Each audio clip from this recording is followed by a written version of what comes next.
Bugünkü konu biraz uzun olacak muhtemelen. Onun için ilk defa bir videomda böyle oturuyorum. Bugün şamanları anlatacağım. Ama anlatacaklarım kesinlikle ansiklopedik bilgiler değildir. Ya da Google'dan, Wikipedia gibi sitelerden okuyup size anlatacağım şeyler olmayacak. Ben ne yapıyorum? Yaklaşık 7-8 yıldır dünyayı gezmeye çalışıyorum. İşte 2,5 yıl Latin Amerika'da bulundum. Orada birçok yerli kabilesini ziyaret ettim. Bu kabilelerin liderleri hep şaman oluyordu. İşte bu şamanlara ilgim de o zamanlarda başladı. Şimdi bu videoda ben ne anlatacağım size? Ben muhtemelen videoyu parçalara böleceğim çünkü uzun olacak. İşte o Latin Amerika gezimde yerli kabilelerinde gördüğüm şamanların yaşayış şekli, hayatları ya da onların öğretileri nedir? Biraz onlara değineceğim. Daha sonra Sibirya'da, Moğolistan'da katıldığım şaman ayinleri, aynı şekilde Amazon'da katıldığım ayahuasca ayinine kadar hepsini detaylıca anlatmaya çalışacağım. Videoda başka şeyler de olacak. Mesela şurada gördüğünüz bir şaman davulu, Sibirya'da katıldığım bir şaman ayinden sonra bana o davulu hediye etmişti. Burada işte ayı pençesi var, maymun dişinden yapılma kolyeler var, başka şeyler de var. Bunları videonun içinde konusu geldikçe tek tek anlatacağım. Artık başlayabiliriz. Latin Amerika'dan başlayalım. İşte Kolombiya'da, Panama'da, Amazon'da birçok yerli kabilesini ziyaret ettim. O kabilelerde köyün lideri genelde hep şaman oluyor. Tabii yerli halk hastalandığı zaman ilk başta şamana gidiyorlar. Şaman onu bir şekilde elinden geldiğince iyileştiriyor. Bunları ben de gördüm, tecrübe ettim. Hatta bazılarının işte Amazon'da bir ufak bir ilçeye gittim. Orada mesela Marubo kabilelerinin, Matis yerlilerinin böyle ufak evleri var. Köyden o ilçeye gelenler orada yaşıyor. Orada şamanlar da oluyordu. Görüyordum yani aslında yan tarafta hastane var ama kendi yerlileri hastaneye gitmek yerine önce o şamana gidiyorlardı.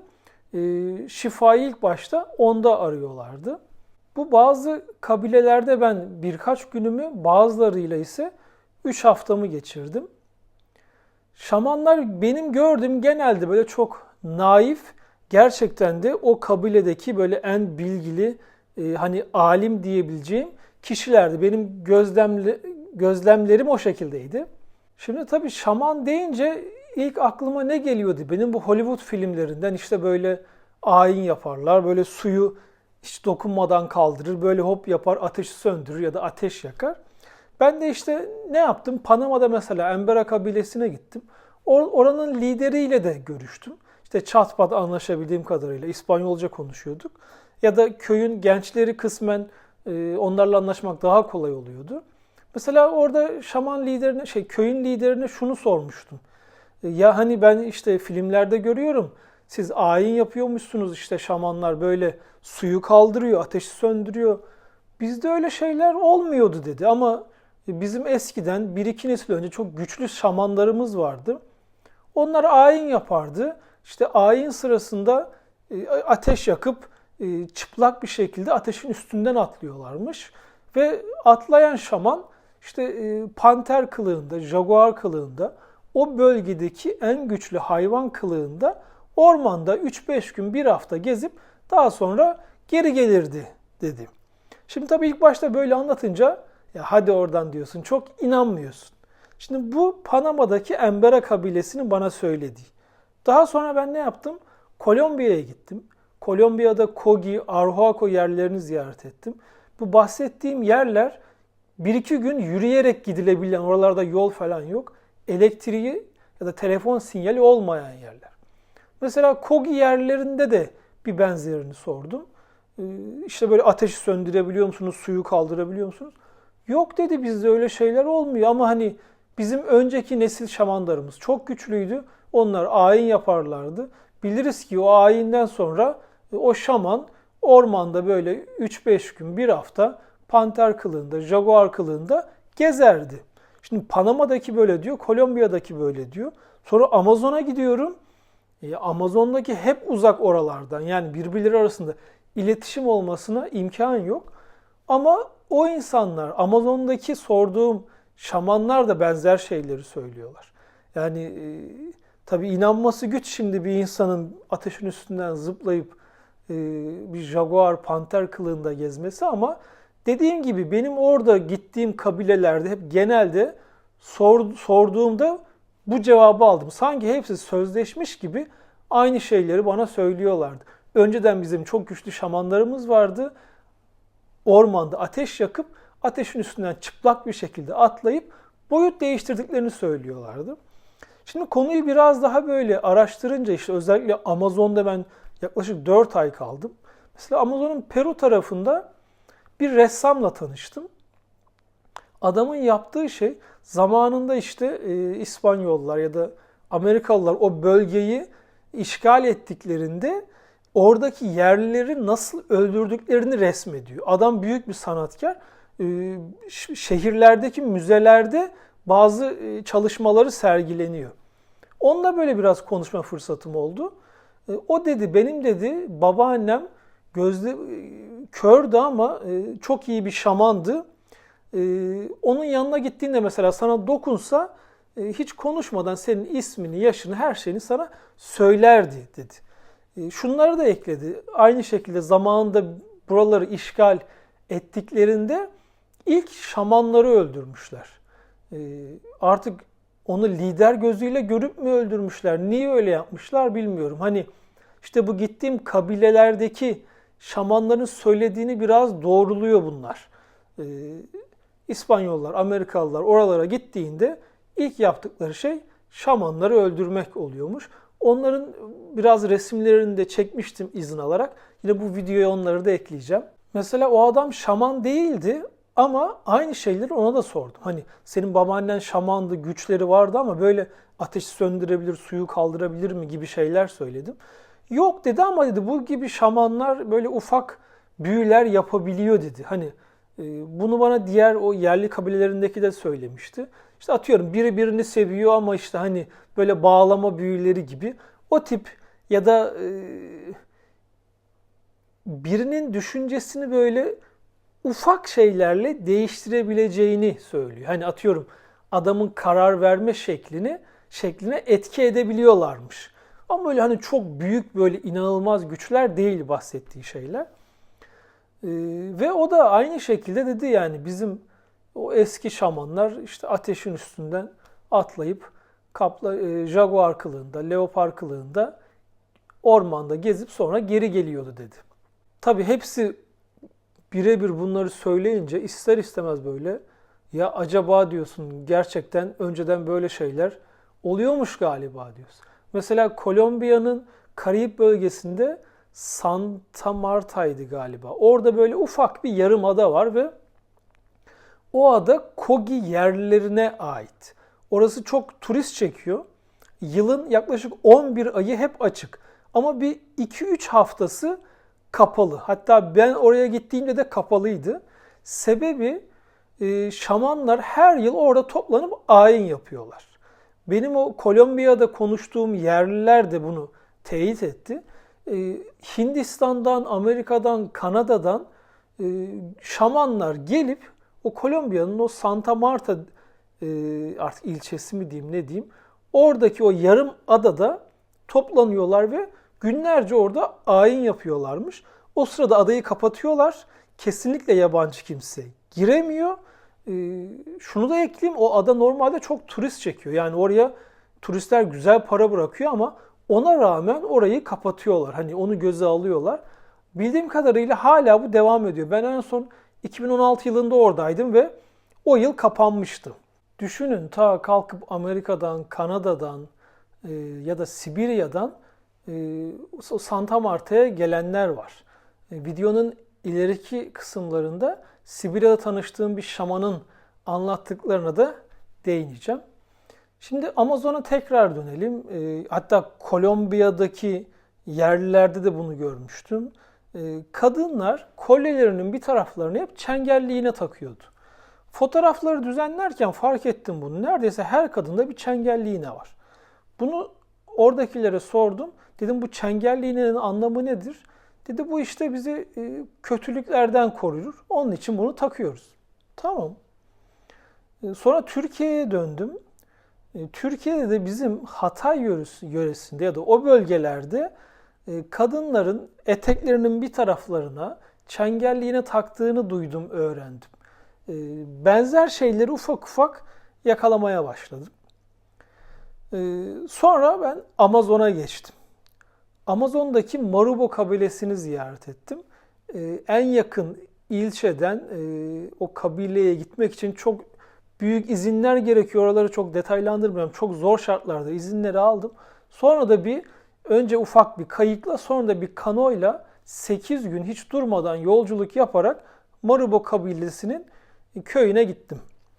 Şimdi oradaki ilk amacım benim o yerlerin yaşantısını görmek, kültürünü görmek, fotoğraflarını çekmek ve tabii daha sonra da ayahuasca ayinine katılmak, belki de şamanlarla tanışmaktı. Şimdi daha önce ayahuasca ayini için ben Peru tarafında da arayışlarım oldu. Ama oralarda gördüğüm hep şuydu. Bu ayinleri yapanlar hep para istiyor sizden direkt. Yani ayahuasca ayini diyorsun, hemen şu kadar para diyorlar sana. Bunu para verince de gerçekliğinden şüphe etmeniz gerekiyor. Ve çok turistik bir şey olmuş artık. Yani Avrupa'dan bile birçok kişi kalkıp Peru'ya gidiyor sırf para verip o ayine katılmak için. Ben bunun hep doğal olmasını istedim. İşte Marubo kabilesinde de ayahuasca ayini çok böyle neredeyse gündelik yapılan bir şeydi.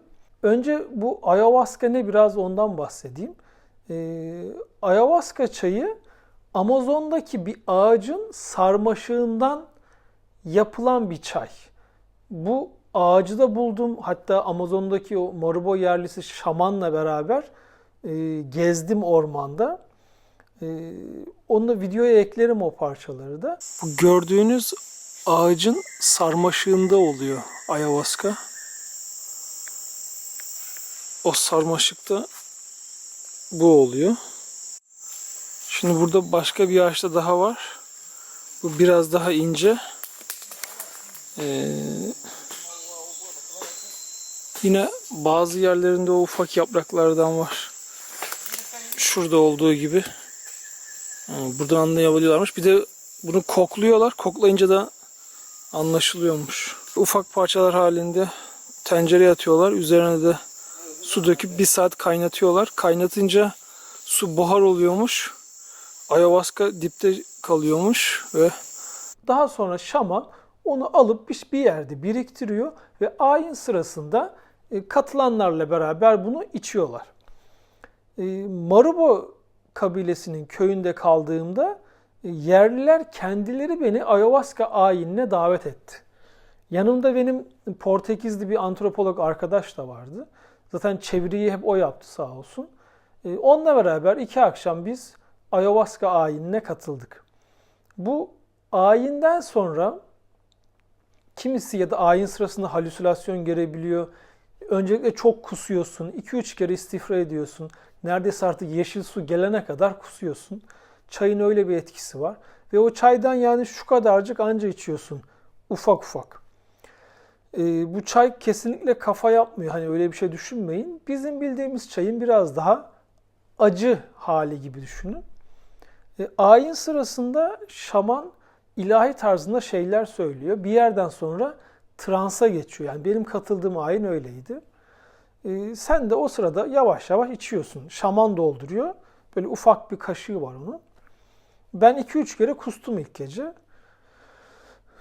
Ama ne oldu? Ben halüsinasyon görmedim. Şimdi internette arasanız böyle Türkçe kaynaklarda da var. Öyle bir abartarak anlatıyorlar ki. Yani ben okurken ya yalan dediğini anlıyorum ama tabii bir şey yapamıyorsun. Onun için biraz da bu ayahuasca konusuna değinmek istedim. İlk gece ben hiçbir etkisini görmedim ayin sırasında. Arkadaşım ise direkt uyudu zaten oradayken. Öyle de bir yan etkisi oluyor. Ertesi gece onlar yine ayin yaptılar. Yine bizi davet ettiler. Biz yine katıldık. Ayinde sadece erkekler var. Kabileden kabileye bunların adetleri değişebiliyor. Marubo kabilesinde sadece erkekler ayahuasca ayini yapabiliyor. Sebebi daha önce kadınlar ayinden sonra güya 2 tane kadın çıldırmış onların köyünde. O günden sonra lider yasaklamış artık kadınlar ayahuasca ayinine burada katılamaz diye. Biz ikinci akşam da yine ayine katıldık. Yine aynı şaman vardı. Hatta orada daha da önemlisi Marubo kabilesinde Paje adında bir lider denmez ama şamanın daha üstü. Paje Portekizce'de büyücü demek zaten. O adam da böyle ufak tefek büyüler yapabilen biri. Ben onunla beraber ve işte köydeki, kabiledeki birkaç kişiyle beraber ormanın içine gittim bir gün. Adam işte diğerlerini öğretiyor. Çünkü o kabilede tek kalmış adam. Bak diyor şu yaprağı alırsan diyor işte bunu kaynatacaksın diyor. Suyunu içersen diyor uyku problemin düzelir diyor. Bak diyor şu diyor ağaçtaki yaprağı diyor al diyor. Sen bana söylemiştin diyor. Eşin işte doğum yapmış ama süt gelmiyor, çocuğu emziremiyor. İşte onu diyor eşin diyor alacak diyor, kaynatacak diyor. Belden üstünü bununla yıkarsa diyor artık sütü gelmeye başlar diyor. İşte başın ağrırsa şunu yapacaksın diyor. Yani Amazon o kadar zengin ki ya oradaki her bir yaprağı, bitkiyi adam bir şekilde şifa niyetine kullanabiliyor. Onu öğretiyordu. Orada ben de bulundum.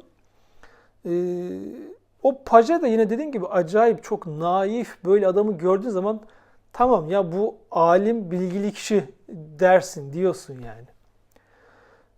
İkinci gün de yine ayahuasca ayinine katıldık gece. İşte orada bir tek ateş yanıyor. Ateşin hafif ışığı var. Başka bir şey yok. Zaten orada elektrik yok, internet yok, hiçbir şey yok. Yine kusuyorsun. Benim antropolog arkadaş da aynı şekilde kusuyor. O yine uyudu. Ben uyumadım ama özellikle hani bir uykum geldiğinde hatırlamıyorum.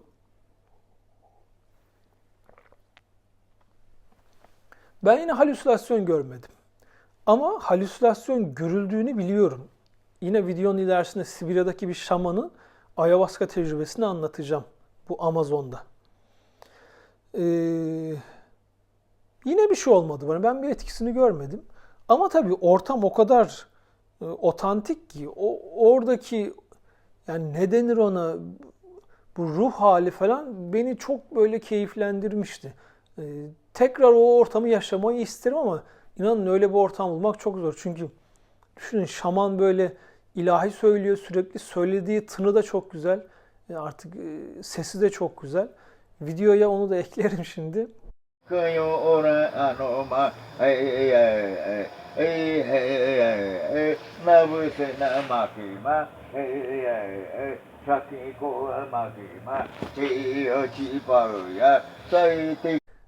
Ama bana ne oldu? Ben ilk gece çok saçma bir rüya gördüm.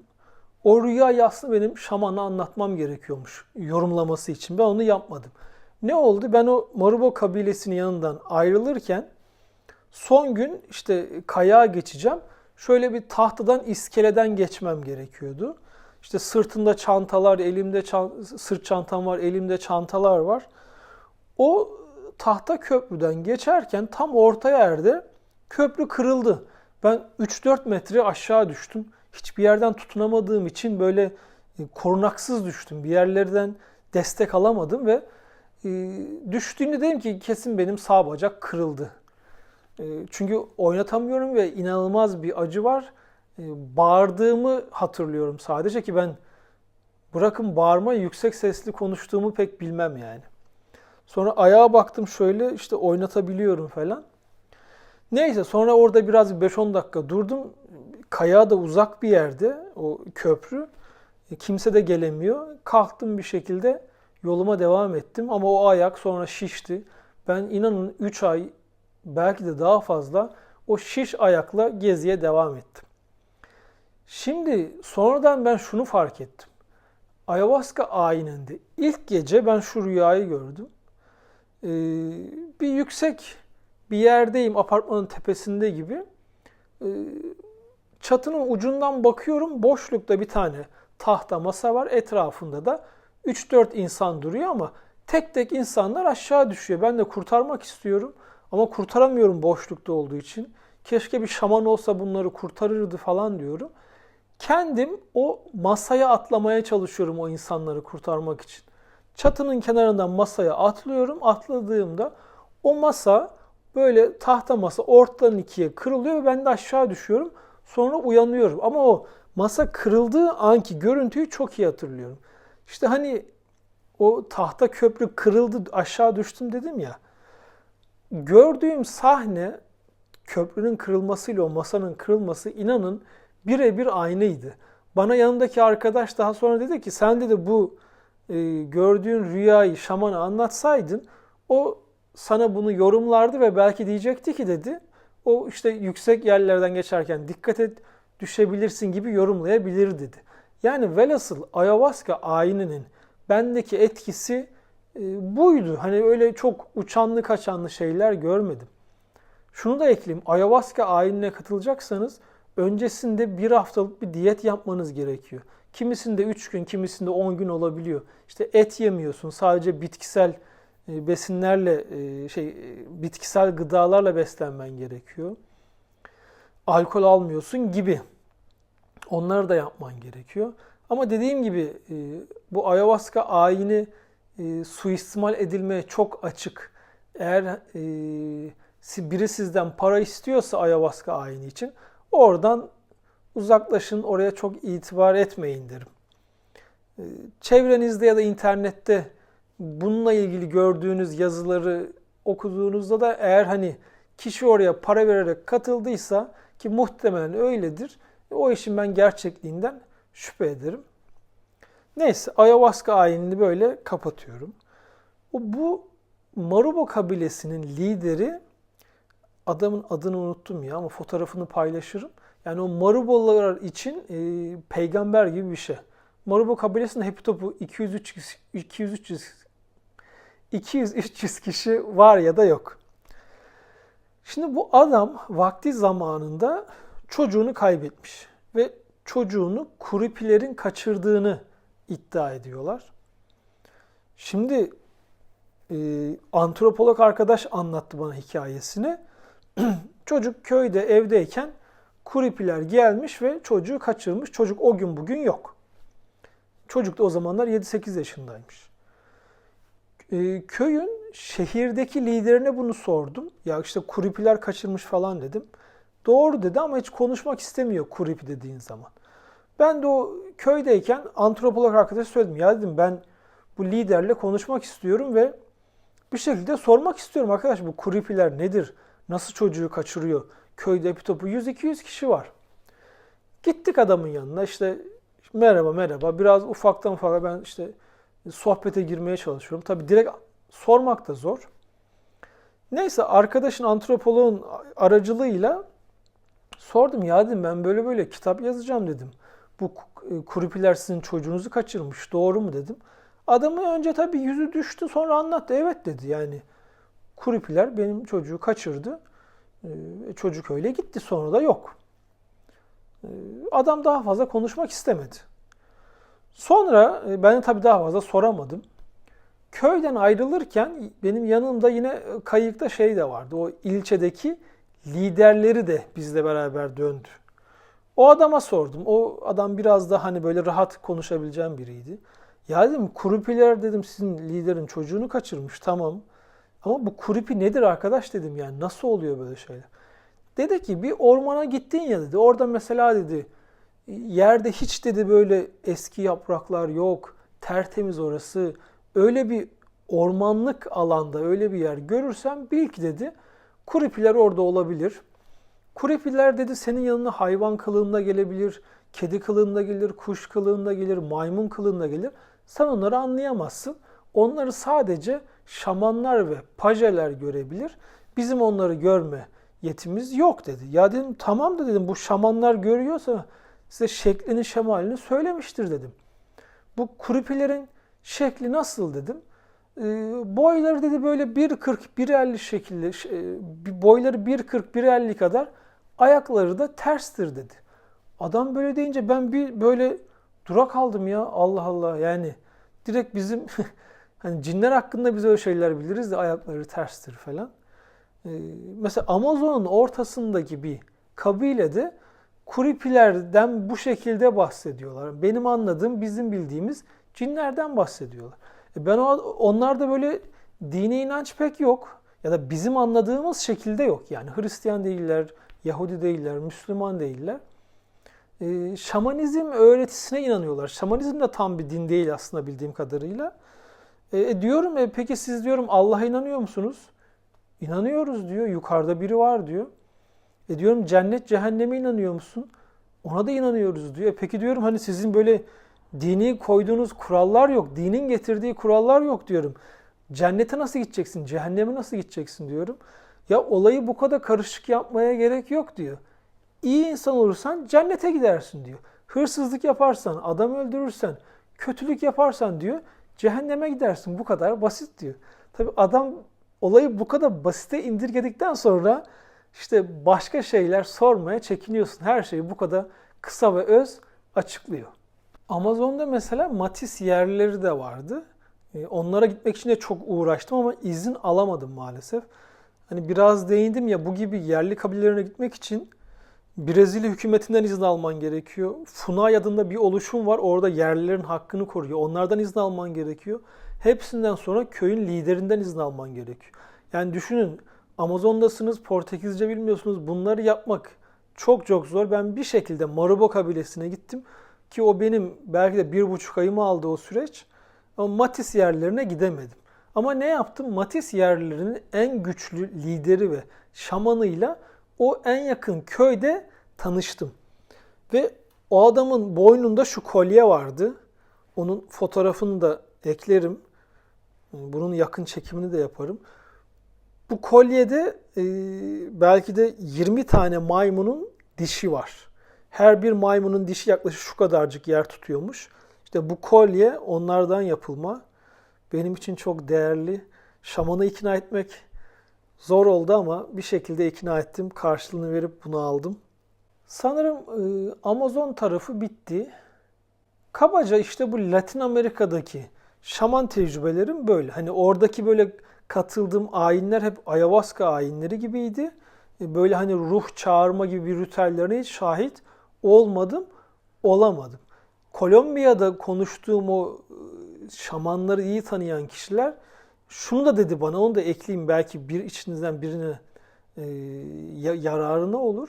Eğer öyle şamanlarla buluşmak istiyorsan dedi Kolombiya'da, özellikle de o işte Santa Marta, Sierra Nevada bölgesinde bir enstrüman çalman gerekli dedi.